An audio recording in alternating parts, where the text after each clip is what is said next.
So Cenk Uygur is still in the spin room and we're getting new videos from him. He did talk with Congressman Tim Ryan, which means we get to find out about that interaction that he had with Tulsi Gabbard, where Tim Ryan, really feeling the pulse of the Democratic primary electorate in 2020, says, I want to stay in the Middle East longer. So here he is talking about, I think this part's actually on Afghanistan, but we'll go from there after this.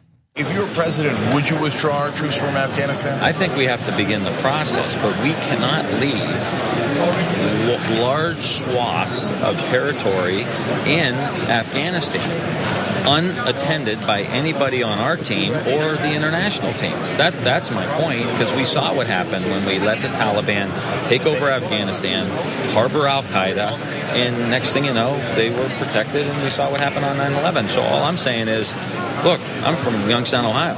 I don't want our troops being there any more than anybody else. But you're commander-in-chief, and you have some responsibility to protect those areas. And, I think Tulsi is, meeting with Assad and after he gassed kids. I mean, I think her foreign policy judgment has been off, so I think this is another example.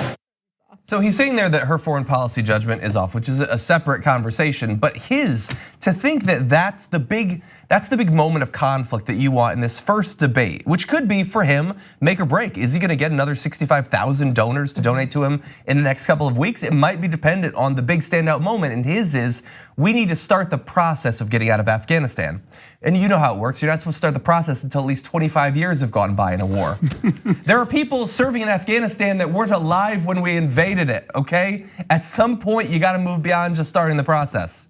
Plus, his logic is flawed. I mean, his connection to 9/11, with the Taliban and 9/11 was flawed. She was right, Gabbard was right when she pointed to the Saudis as a much bigger threat. Of course, we're in bed with the Saudis. His whole thing, his Midwest thing that he was doing was actually maybe gonna work for him, But instead, as you say, he decided to drive off that exit on the debate freeway where it's all about Afghanistan and keeping an American presence in a country that's sick of war. We've seen that this is all a waste of time and money. Yeah. Tulsi Gabbard was 100% right when she dunked on him. Really fast, I don't like to give Ben Mankiewicz credit, but I don't think he's gonna see this. So he tweeted that he tried to one-up Tulsi, but instead he one-downed her. Right, which it I've never heard backfired. before. Yeah, that was a weird moment. Yeah, he came off looking really bad, but it was a great moment for her. So she should write a couple of checks to Tim Ryan to get him in the next debate and hope to be seated next to him. Thanks for watching this free clip of the Young Turks. Don't forget to become a TYT member today. For more exclusive content, join now at tyt.com/join.